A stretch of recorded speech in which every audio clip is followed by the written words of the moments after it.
Morning. Good morning. Good morning.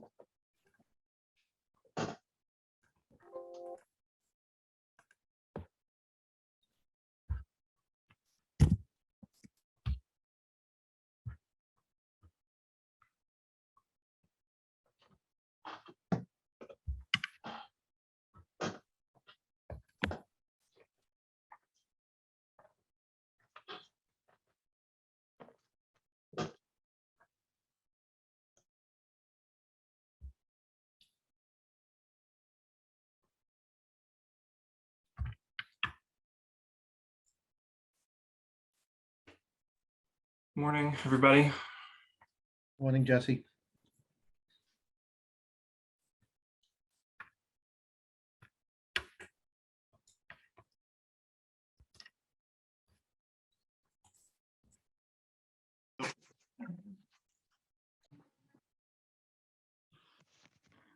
Morning, everybody. Good morning. We have Ezra, I guess, is not going to join us this morning, and Rebecca is tied up. So, and Bill Renault was going to send an alternate, I guess, which is Tim. And it looks like Tim's on there. So with that, I would ask that Tom, if you can read. Guess we'll kick off the June 16th, 2022 Subcommittee meeting of the Board of Appeals. Consistent with the governor's orders extending certain provisions of the open meeting law, every effort will be made to allow the public to view and/or listen to the meeting in real time. If you do not have a camera or microphone on your computer, you may use the following dial-in number: 1-301-715-8592, meeting ID 831-3326-4108, passcode 831555. Please only use dial-in or computer and not both, as audio feedback will distort the meeting. This meeting will be audio and video recorded. In compliance with the Americans with Disability Act, this location is accessible to people with disabilities. Wakefield provides reasonable accommodation and/or language assistance free of charge upon request. If you are a person with a disability and require information or materials in an alternate format, or if you require any other accommodation, please contact the town's disability coordinator, William Renault, town engineer, at 781-246-6308, as far in advance of the event as possible. Every effort will be made to grant your request. Advanced notifications will enable the town to make reasonable arrangements to remove an accessibility barrier for you. That's it. Thank you. All right, so this is the subcommittee meeting of the ZBA on North Avenue. And so where we left off, I think, we left with Chris, I think, doing some further studies, and Peter at the same time working with Chris basically to adjust the width and depth and the placement of the building. I think at the last meeting, we sort of set pretty much the parameters for the wetlands. And I assume that Chris has got a further update on what he's looked at there. Also, there was some discussion about drainage, basically in the area of the parking area, basically to free up some areas where we might get more vegetation at the same time. So with that, I guess, Chris, you want to kick off? I'll give you the floor here. Yes, thank you, Jim. Didn't get a chance to share this before our meeting today. Looks like you'll have to. Oh, there we go. Thank you. Give me permission. You're way ahead of me. You're way ahead of me. This is our updated topographic plan, and I'm going to start from the outside and work our way in to the site. So north is sort of up the plan, and we have our wetland line in the back of the property here.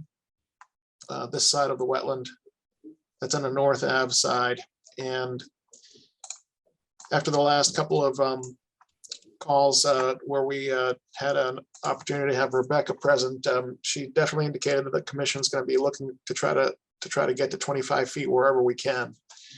So I've revised the plan to establish a limit of work 25 feet from the wetland to the best of my ability. And that it starts way in the back here, running along the retaining wall. And then as we approach this corner of our parking field, I need to get a little bit tighter. So I'm showing a 20-foot setback along this stretch here, and then back to 25 until we get over to the side of the building here, where we'd like to try to maintain a walkway / path along the side of the building that's 6 to 7 feet wide. This is our biggest pinch point, if you will. We're going to be as close as 15 feet to the wetland at this point here, but then quickly we bounce back to 25 for the rest of the project. We still have some green space available for planting and/or snow storage in the back of the parking lot here. It has gotten smaller. We also have some snow storage area over here, but as you can see, snow storage is going to be limited, and any significant snow event, we're going to have to be scooping up our snow and taking it off site. In terms of the parking field, I'm going to switch over to our layout plan that just shows parking lines and building lines. During our last telephone call, Ezra suggested maybe we could squeeze a couple more parking spaces out near the entrance here, and so I did that. I slid this section of the parking field to the south a little bit, and I managed to squeeze in a couple more parking spaces. So we're back up to 56 parking spaces now, which puts us at 1.56 for the parking ratio. This tightened up this little gap here and shortened this little island, this small landscape island just a little bit, but we got 2 more parking spaces here. And then the next focus was handicap accessibility along our sidewalks. It's still a little bit of a work in process, but let me explain what we had to do. I'm going to flip back to the grading program. And we have a little bit of a challenge because we have a first floor elevation that's up close to elevation 90.7, and we need to get down to our proposed sidewalk grade down at around elevation 86, 79, 80, close to 87 out here. And it's going to require us to have some steps coming down from this landing at the, we'll call this the front door because it faces North Ave. So we have some stairs here, but we need to get folks that might need to use a wheelchair to access the building here. So what I did was, after we got together with our group, we decided to add another sidewalk, which I can keep up at a higher grade. And this access meets ADA and doesn't require any steps to get up to the building from the sidewalk area, if you will. Now, as we come around the building, we have another grade issue at our east side entrance, which faces the parking lot here. And we definitely need a couple of steps to get up to this landing. And for this entrance to be ADA accessible, we have a challenge here. And it's either going to be switchback ramps or another sidewalk similar in nature to the one that we did out front here. So for now, what I've done is I've shown another sidewalk coming very close to the building here, which allows us to get someone in a wheelchair up to the landing here without steps. We're still working on this one because even though I have provided a walkway here, the only way that someone in a wheelchair can enter the sidewalk is over on the south side of the site here. So someone who might be handicapped and parks here and wants to access the building here, that's going to be a challenge. And and we may be forced to do a switchback ramp over here. So that's still a little bit of work in process. And this has been our focal point here for folks that have a need to use a handicap accessible space for their vehicle. We have our main ramp and main entrance here. That's gives you a straight shot to the elevators. And anybody that comes off the street in a wheelchair can't really get around to the back of the building. Yeah, it's a challenge right now, unless I add another sidewalk, let's say below this sidewalk. Yeah, I understand.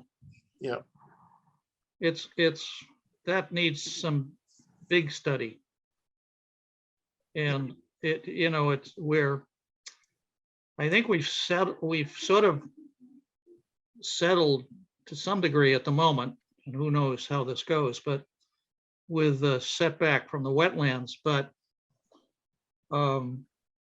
this access issue is the building's actually squashing the site, or trying to be the watermelon in a site, basically, when we need more space. And this is what happens at some of these choke points, basically, that for access. And it really does need some study, basically. All right, what else? okay. The only other thing I'll point out, going over to our layout plan here, let's just see if there's anything else to point out.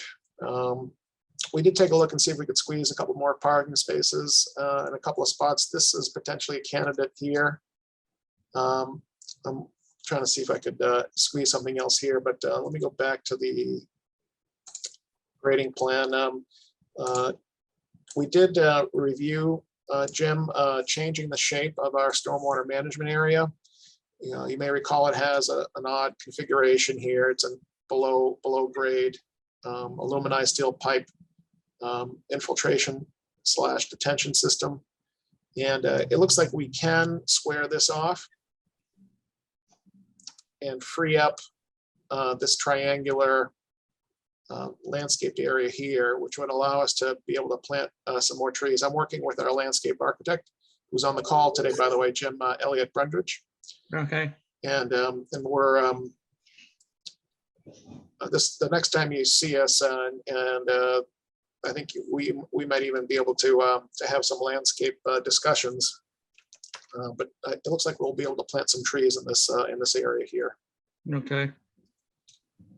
Maybe So, he can help you with the handicap access too. yeah, actually, Elliot came up with this idea of extending the sidewalk here. So I definitely will be following up with Elliot, and we're going to put our heads together and come up with something that works. All right, that's my update, Jim. I know that Peter has some updates on the architectural side of things. I do. Guess that means I've got to give him some space, huh? All right, Peter, hold on. Yeah. All right, Peter, you got the show. Right. I'm opening the plan. Oh, why is it not? Why is it doing that? Don't do that. Okay. No, I don't.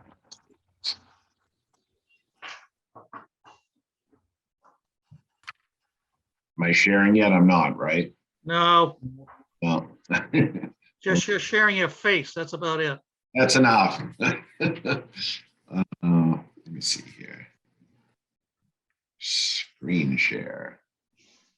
This one, share. How about now? Yep, you got it. All right, so we worked with the floor plan that you were just looking at that Chris has. Now we started to bring it back into to architecture, and we start to show something we talk about a lot is marking the entry here in the center, trying to get this whole center piece of the building a little bit more vertical, a little bit more prominent than the two wings. We put the brick idea back into this section of the building. We still have the bays, some type of AZAC, lighter Peter, I Yeah. don't want to talk about architecture in the form of visual architecture. I want to Okay. talk about plan. Okay, we can go I mean, to, what have you done with the plan? You know, I really don't want to get off onto the appearance and the materials and stuff like that. Nice, you got it, but at this point, I want to stay with the plan because we're still trying to fit this building within the site. yep. So I did go through and remove, as we had talked about last time, 2 feet from the building by taking inches out in various bays. And then I went back and added a foot into this hallway because I believe we talked about that, just that it was very, very thin coming in here. So getting it back up to the 4.5, 4 foot area. So this is wider. The building is a foot thinner than it was.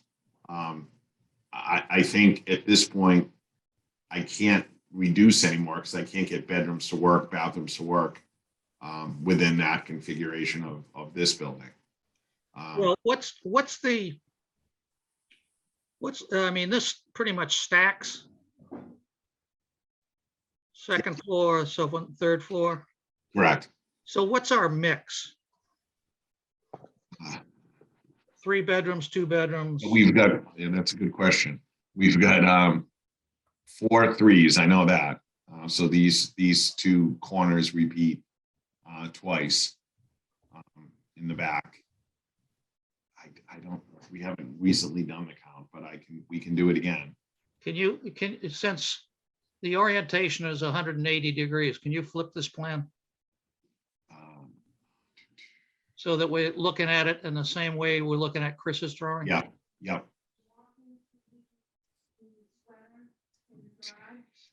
There we are.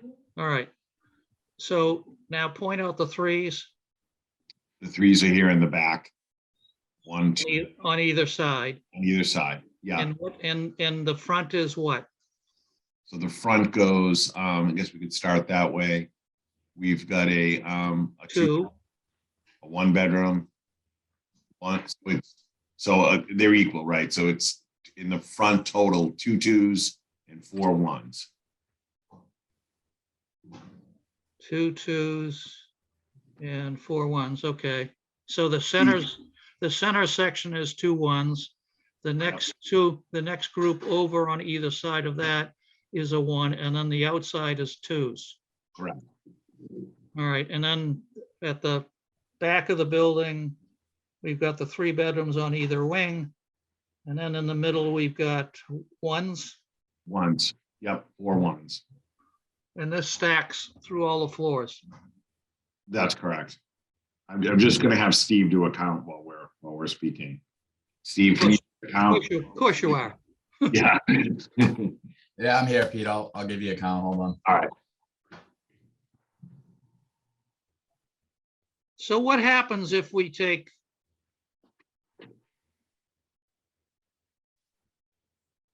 the 1s in the middle, one of the front and back, and just Like if we took these 2 away. or someplace basically, so we front to back, we took a whole swath out. And I'm Yeah. looking at the middle more so than the edges. Okay. Because they integrate with the 3s. But then we can pull this building over by the width of a 1 if they were eliminated. Yeah, you're saying, for instance, this area here. Well, I'm looking more in through the middle only because, In here. yeah, Yeah. I mean, that would shrink the building considerably as it sits on a lot. Right.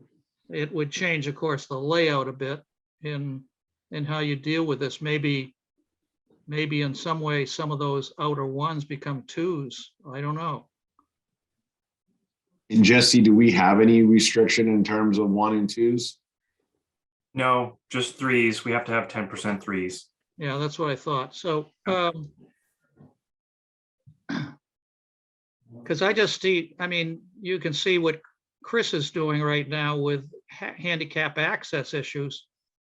and the like, and that's a driver just as much as the setback on the wetlands is a driver. And in fact, if this building was to shrink by the width of a one bedroom, say right down the middle to the right of the corridor or whatever, so the 109 and 103 units were to sort of disappear, and maybe the 102s or 10 something or others became maybe a 2-bedroom as opposed to 1-bedroom. So you're not losing as many bedrooms basically, but you're eliminating toilets, and you're eliminating kitchens. You're eliminating some of those other things front to back, and all of a sudden now you've got not a whole unit taken out, but you've got a half a unit front to back taken out and added bedrooms to the others. Right, because it's going to multiply all the way up through the building, right? Obviously. Yeah. So if you like where your finger is right now, Yeah. if that front to back, that unit those 2 units front to back disappeared, and the space that is gained can shrink the building by at least half, because you'd be adding a building back in. I mean, build a bedroom back in. Front Yeah, I'd say, right. Well, I guess for argument's sake, we could say quickly 12 feet. Let's just use that as a number. Right. So that pulls in the 2 sides. It may give Chris a chance basically to get 20 feet where he's got 15 feet on the wetlands, and give him some space on the right at the same time to work out the handicap access, whether that be a switchback or whatever the hell it is, basically, because he's got a hell of a lot of work to do on both sides. One, conservation, what's the feedback from the conservation going to be on 15 feet? And then on the right side, basically, how does he work out the parking, the walkway to the back of the building, and the walkway to the doorway? Yeah. And it's all because of width. And if we can solve this width problem, we can make his life a little bit less miserable. I guess that's what I'd like to see, is how can we slice this, not so much to get rid of units as it is to basically make some units a little bit larger. Well, it does get rid of some units, but at the same time makes the other units larger, but solves the width problem, I think, for us. That's why I didn't want to get into architecture, because we're not there yet. So Jim, I want to be clear. It's Sure. it's Chris. I know that I can get it to work with switchback ramps. I was trying not to if I didn't have to. And we've given up quite a bit to try to meet this policy of 25 feet from the wetland, which again is not a state rule or anything like that. I think we have a real problem with reducing the unit count, and that's where I think this suggestion that you're making is reducing numbers of units, and that's a problem for the team. How's that? Well, Actually, before you answer that, Chris, yeah, it's the elephant in the room. The building's too big for this site. And when Jesse gave his update to the board, I'm sure he shared with you the message from the board, it's too much building for the site. I think Jim's come up with a pretty thoughtful solution here for you guys to look at that minimizes the number of units lost, that allows you to lose, by putting those into 2 bedrooms, you're only losing 1 bedroom per floor. That's not And an option. I think it's a reasonable thing that you guys should study. Actually, you're not even losing a bedroom. You're losing units, but you're not losing bedrooms, because they're both, those units in the middle are 1 bedrooms to begin with. What you're doing is putting the bedrooms into the next unit over to turn them into 2s. And saving on the kitchen and all the other stuff. Yeah. And at the same time, you're giving yourself some space to make a better unit. So you got a 2-bedroom that's a better unit basically than it would have been if it was just a 1-bedroom. Whether that goes into the kitchen, the living room, wherever it goes, basically, it's a better solution, I think. Jim, can I ask you a question? Sure. Do you have any issue with putting 4 stories in the back of the building and 3 in the front? We could reduce the footprint significantly by doing that. No, I think here's the problem for me is it's a neighborhood, you're coming from, your neighbor across the street's 2 stories. Your neighbors, the newer neighbors down towards the auto dealership basically is in the first case is the 3-story, and then the small narrow one is a 4-story, all right? So they're all sort of in a commercial area. Now you are transitioning into a residential area. And the appearance of this building has to take on the appearance of that residential area as best it can. And my thoughts that I've expressed all along was, if we can get this building to sort of be hidden by a lot of landscape, so it minimized the impact. And, when these trees go in, they're not going to be the forest that's there right now, basically. So it's going to take a while for the impact, basically, of a design to have an effect on the area. But at the same time, you need to look at the neighborhood, which is, 2 stories. You might, if you want to say pitched roofs, you might say it's 2.5 stories in some cases. It's light in color. So even though Peter's shown us some architecture, basically I have a tendency to maybe be more residential in appearance. That's more like the neighborhood. You are on the edge, not so much on the edge. You actually are abutting across the way, the start of the residential area. So how does this building basically meld in as much as it can from the commercial building's appearance to a residential appearance? In the past, what we've suggested is a stepping down, which would mean one side of the building would be higher than the other side, basically. So you step into the neighborhood. That happens downtown in several locations that we've recently gone through, and some that have been constructed. So stepping up in the back is not a solution in my mind, particularly, I suppose, to some degree, because there's a whole right-hand edge to this thing that's not going to have any mitigation as far as planting. The parking's right up against the lot for the club. And the club itself is really out of context with the neighborhood. And unfortunately, they don't have either the money or the inclination to do anything themselves to help the appearance of that with the neighborhood. So I think it behooves us to do as much as we can, basically, to mitigate the appearance of this.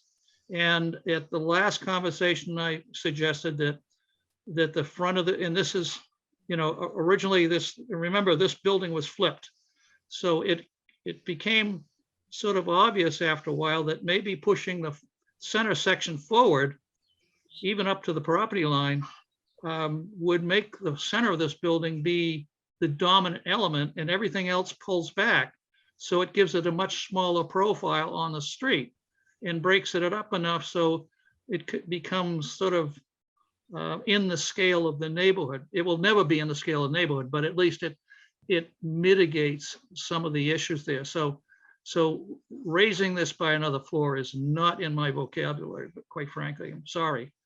But working with this to make it fit, I think, is the best we can do. And that's why I've been very cautious in moving from element to element in this whole planning. I want us to basically not jump all over the place, but pursue different ways of solving this problem. And I think we're close, very close on the wetlands. I think we all conceded to some degree that there has to be a lot of planting in here. That's going to help. It will maybe eventually give back some of the appearance there today. Not that the appearance there today is great, quite frankly, but it's still what the neighborhood has seen for a long time. And so they're used to it. And so And, for me now, we're moving into the plan, and how can we make that mitigate some of the issues that exist on this site after having solved some or understanding the others basically at this point. So that's why I'm suggesting that we basically pull this together, not take bedrooms away as much as basically take units away.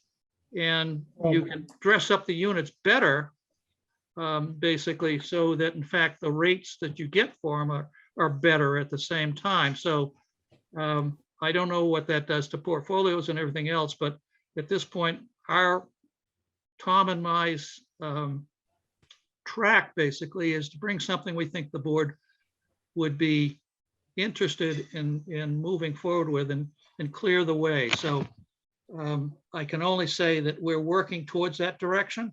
And we certainly heard from one of the members, basically probably would have heard from more, but I think Chip said it all, is it's too big. And I've agreed with that for some time, but I didn't want to go there until I knew the surrounding planning issues. So I think I've said enough at this point. And how does that differentiate from Crescent Commons, though? Crescent Commons. That's right in the middle of a neighborhood. Houses right against the property.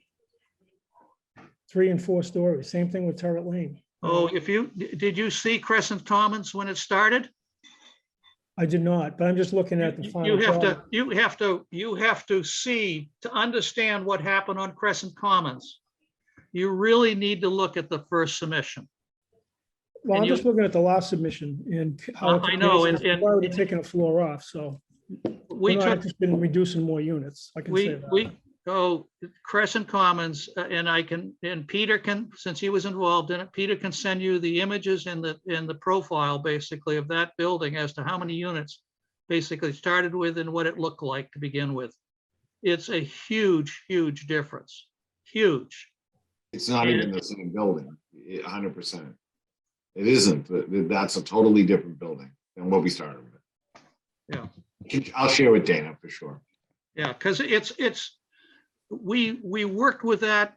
I think we had 12 to 16 subcommittee meetings on that to get it to where it finally came out. And at the same time, worked with the neighborhood basically on parking issues and everything else. That was in some ways more complicated than this. And it's downtown where you basically want something that looks as it would have basically in the turn of the century. And you're right, but it's in a neighborhood of 3 stories. It's in a neighborhood basically of multiple housing. Some of single family houses were turned into 3 family type of units and the like. But it's a huge difference. And until you look at what was the first proposal against what finally came out to be, you'll really understand how that changed and how much we cut off from that thing and shaped it to fit into that neighborhood. And if you understood the history of the neighborhood, which I do, photographically, basically, you would see that turn of the century was it existed down there earlier. And if you look at the housing, the elderly housing up the street, basically, this has that had the same character to some degree of the age that it fit into the neighborhood as well. So there's no comparison between these two, but there is a strategy in some ways to fit into the neighborhood in a different form.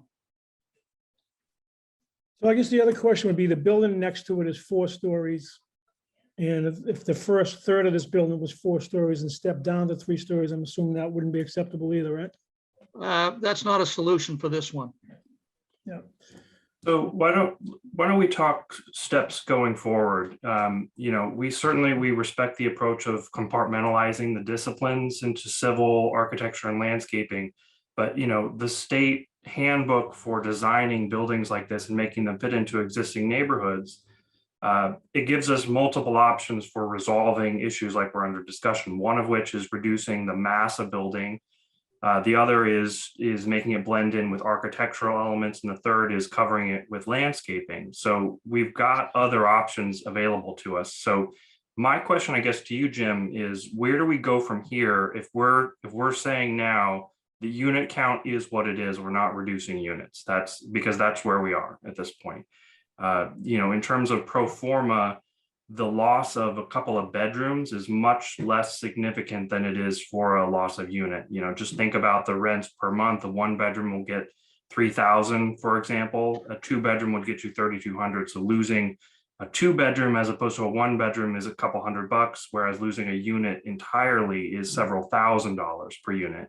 So at this point, we're not considering losing units. So what we're looking at here, we're looking at either footprint being larger or building being taller. And that was something that Ezra brought up at the meeting. We respect that the board considers the building to be too large, but we're at the point where this is what the building unit count is what it's going to be.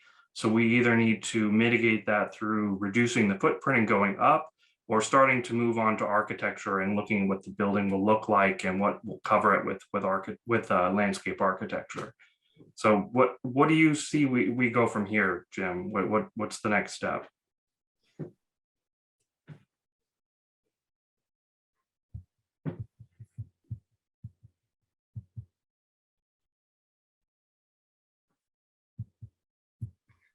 I don't know. I mean, I'm disappointed to hear that, quite frankly. I was hoping there would be more movement on this, to look at this basically and how we deal with this, knowing what the bigger site issue is, and to basically say this is it and to hell with anything else basically is not in my vocabulary basically at this point. I think there needs to be something done here, and I think you even heard from a member of the board the same way. So in looking at this is how I'm looking at it at the moment. Someone else, Peter, whomever, can look at it and say, well, we can do this, that, and the other thing, basically. Do we look at changing the overall configuration of the building? And I'm not going up, I'll tell you right now, it's not in my vocabulary either. And I don't think it's in the board's vocabulary at the same time. Yeah, Jim, if I can step in here, I don't think we can answer that question right now. I think we have to take it back to the full board for an update and report what happened and indicate that they're unwilling even to look at your proposal, and that this is their number, and get the we need to hear from the full board. I don't think the two of us should make a decision where to go from here. That's fine. I think that's a good approach. I think we need to get a sense. I agree from the full board about where we go from here in view of the unit count, because if that's where the direction and the conversation we're talking about here now is leading in the direction of pushing us to reduce units, and if I'm following the thread here, that would be at least 6 units. That's not something we're willing to do at this point. We feel that the building works on the site. It can be adequately screened by landscaping and made to look residential appropriate by Peter's team. So, I think with respect to the approach that we're doing here, I think we're doing a bit of a disservice by not getting into what the building looks like and how it will be covered by landscaping. We're really just looking at what the building looks like in plan view, which, obviously it's a block here. So we're not seeing the full picture of what the neighbors will actually see when it's built.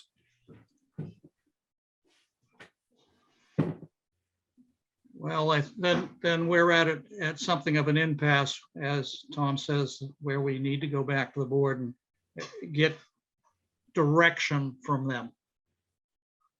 Okay, I think that's a good approach. So the So- next meeting of the board is next Wednesday. Wednesday, right? Yeah, and we're on the agenda. Yeah. Okay. So with that, I guess there's nothing further to discuss. Well, we have, as Chris mentioned, we have Elliot on the line. He's our landscape architect. If you want to get into that at all, Peter, as you saw earlier, also has some of the some of his initial design for the building. We can get into that as well if you want to make use of the time that we're all here today. I'm not in, I mean, I understand where you're coming from, that you might want to talk about the appearance of this building. I'm not ready, as one member basically talked about appearance. And what I've seen just briefly is too hard. It doesn't work in my mind yet with the neighborhood.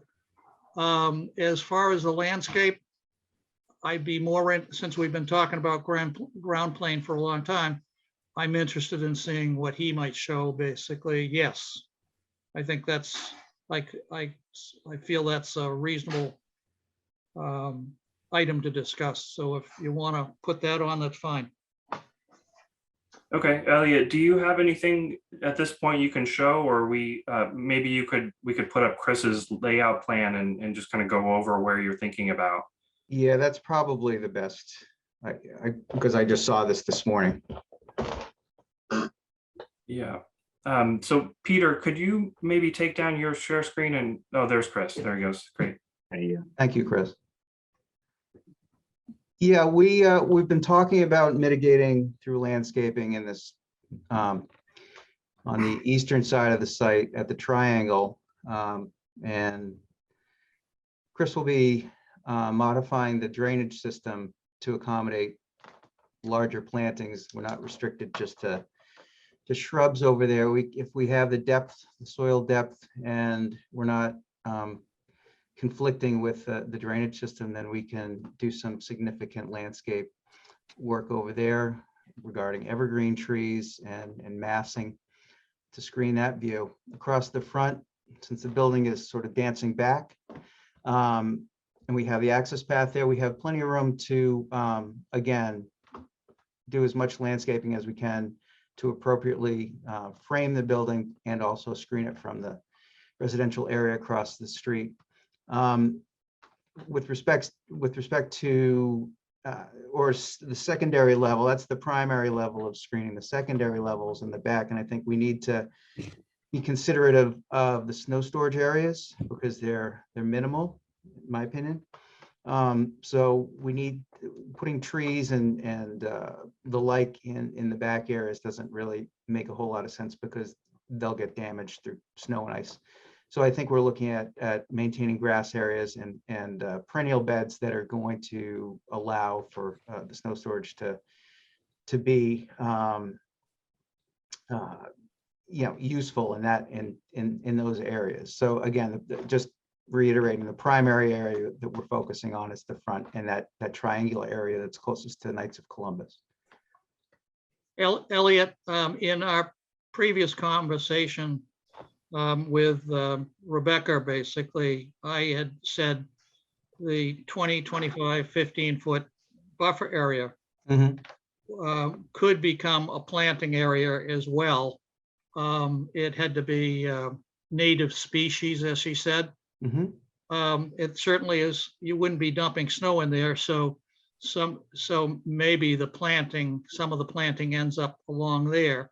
Now, I don't know, we don't know at this point, I suppose, what the vegetation back there is currently once everything's stripped back to the retaining wall area, but it seems to me that some way of buffering the back of that to make it as foresty as possible, or whatever, basically to make it a little greener back there also might happen. It's not just the front and the sides, but something around the back, so this building gets surrounded basically with something that's going to over time grow and mature into a forest type of environment. Certainly, we can look at that. I will say, once the dust has settled and the construction and the building is in and the retaining wall is in, there's a lot of invasive species back there. There's some Japanese knotweed. There's also obviously some wetland plants as well. But I think that that knotweed will take over unless it's kind of taken care of and maintained over time. So that's the landscaping, if we do it back there, will look good for a while, but I think the invasive species will ultimately kind of roar back and take over everything that's down there. So it may be a moot point to plant anything. I think once the project is settled and in, then the invasive species are going to be there regardless, and also the native species. So I think that will revegetate itself and create the green space that you're desiring for back there. This, is it a weed or is it a climbing vine? It's out there now. If you drive past the site, you'll see it in the front. It's interspersed between the trees that are there. But it's not a climbing vine, something that would choke off. Well, tree. it sends out runners underneath, and so trying to keep a handle on that is a little bit difficult. It's not a vine. It's basically a vertical growing plant. How high? Could be 4 or 5 feet, Okay. Oh, yeah. or it could be 10 feet, depending on how happy it is. Let's put it that way. Uh-huh. I've lost something here. All right. Anything else? Elliot, anything else on your end? I think that covers the broad brush that we're gonna start looking at. So I think that's it for now. Okay, great. I think that's it then, Jim, and if you don't want to see Peter's. No, I'm if he wants to show it on next Wednesday, fine. It's not as much time as he's put in it, I'm sure, and I'm not, from my just glimpse of it, it's not a solution for me at this moment. So I'd rather get this planning issue resolved, and if that requires the board's input, then it requires the board's input. So Okay. I'd say with that, we have to close. Okay, I agree, Jim. I think we need the board's input based on what the parameters for our team and what you're looking for in the site. I think we need to get what the board wants to do about this. Okay, good. Well, I thank you, everybody, for the. Real quick, can I just, okay. I just want to make sure, just on this building size and everything and moving the underground detention or infiltration around, just with the research that we've been doing in that area and that stream coming through there, Yeah. it seems that there's about a half a square mile, which would treat it as a perennial stream based on, or it would matter based on the stream stats and everything else, whether that would be perennial. We just want to make sure that all that, everything's going to be treated on site, and we don't want to see increase, decrease, just based on that, and it being, in the zone A, as we've talked about a little bit more with the engineering side of this stuff. So just if you're moving and reshaping that detention area or that infiltration area, it just needs to be able to treat everything on site. There shouldn't be any new outfalls going out there either. So just based on the building size and the parking and everything else, just make sure you're going to be able to treat all of that. It just also needs to be considered while you're looking at the size and footprint of the building and everything else. Yeah, absolutely. Tim, the project will be designed to comply with DP stormwater management regulations. No question. Yep. I just want to make sure we're considering that, it's an outstanding resource and everything else while we're there. It is. That's the way the project was designed, with the presumption that it was an ORW wetland and considered a critical area. So I know you weren't involved, or maybe weren't present for some of our initial presentations to the board or to the subcommittee, but our preliminary research, even though the regional mapping didn't show the zone A coming across the street, we presumed that probably might happen. So we designed the project to comply with with Zoning. that critical area requirements, pre-treating to 44% TSS removal before going to an infiltration device. And making sure that we complied with those extra regulations. We're treating the first inch of runoff coming off of the impervious surfaces instead of half inch. So yeah, definitely, even with this reconfiguration, we have to make sure that we're complying with all those. And with regard to the status of the stream, we've already run stream stats on it, and it's clearly much less than the threshold for a perennial stream. It doesn't even show on the USGS map. The stream stats supports that. We're going to be submitting an ANRAD application with the Concom to nail that down. Okay, all right. Sounds good. All right, yeah, that's all I really had to go on at this point. But till we see more and know more what it's going to look like, then we can, look more into how it's all working. But all right, thanks, guys. Thank you. All right, I guess with that, if there's nothing else, we're going to be seeing you, Jesse, on Wednesday. Wednesday night, yes. Yes, just make sure, well, you've already said you're on the schedule anyway. We are, yeah. Yeah, okay, great. Tom, anything else? No, I think that's good. Okay, thank you all for giving up your hour or so to talk about this further. We'll be meeting, I'm sure, after this Wednesday's meeting. Yeah. In one direction or another. So Jesse, you and I will keep in contact on this matter. Yeah, definitely. Appreciate your time, Jim and Tom. Thank you very Thank- much. And Tim as well for being on. Thank you all. We'll see you again. It's closing this meeting at 9:51. See you on Wednesday. Thank you. Thank you. Okay.